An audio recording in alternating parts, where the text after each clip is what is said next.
2NURFM News. For our sponsor, Tile Warehouse Warners Bay, the large floor tile specialists. It's 1 o'clock. Good afternoon, I'm Tanya du Preez with 2NURFM Hunter News. Voluntary contributions of almost $5 million have been paid by parents of children attending Hunter public schools. This has raised concerns government funding is not sufficient and is increasing the divide between students of varying socio-economic backgrounds. Greens MP John Kay says funding from parents is unacceptable in public schools. Public education should be free. Voluntary contributions divide students by having one set of students being wealthier than another. That's not the spirit of public education. It might be okay in private schools, but does not belong in government schools. New South Wales public schools should not have to turn to parents for fundamental supplies.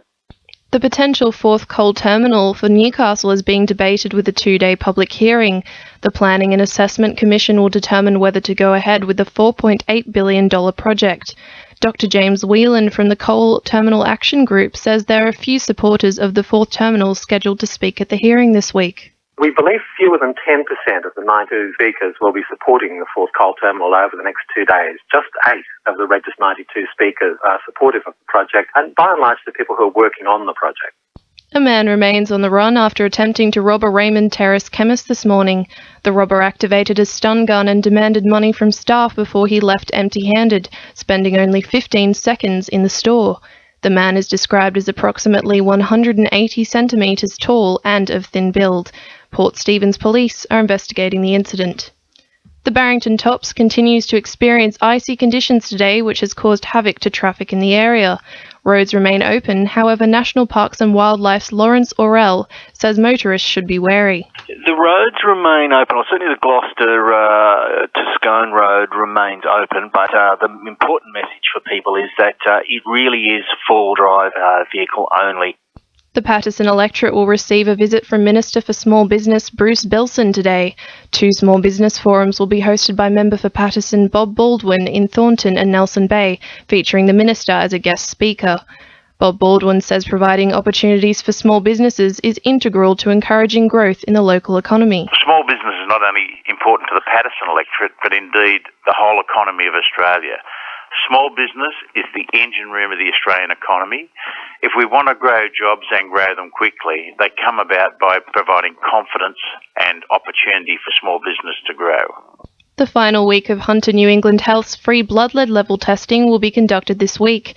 The levels of lead in the blood of residents in Bullaroo, Spears Point and Argenton have decreased significantly since the closure of Bullaroo's Pasminco smelter.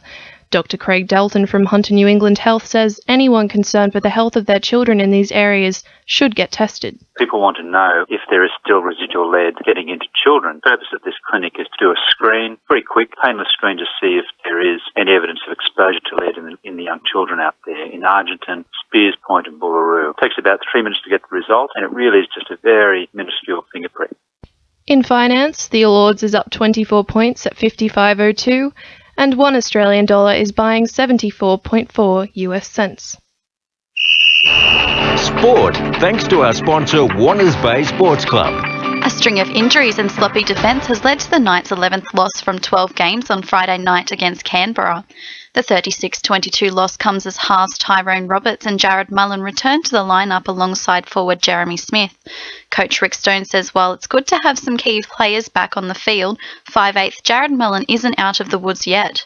Good to see them back playing again. We didn't think we were going to get Mullo back at some stage, but if we can manage that injury, I think we're a chance of getting him through for the rest of the year. So touch wood, we'll see how we go with that one. In NPL soccer, Lambton and Hamilton shared the points in a scoreless draw while Broadmeadow defeated Adamstown 4-1, Charlestown beat South Cardiff 2-0, Edgeworth won 2-0 over Maitland, and Western held on to win 2-1 against Jets Youth. And Newcastle North Stars have asserted their dominance as competition leaders in the Australian Ice Hockey League with an 11-3 win over the Melbourne Mustangs. That's sport. I'm Georgia Lupton. 2NURFM News Time is 1:05.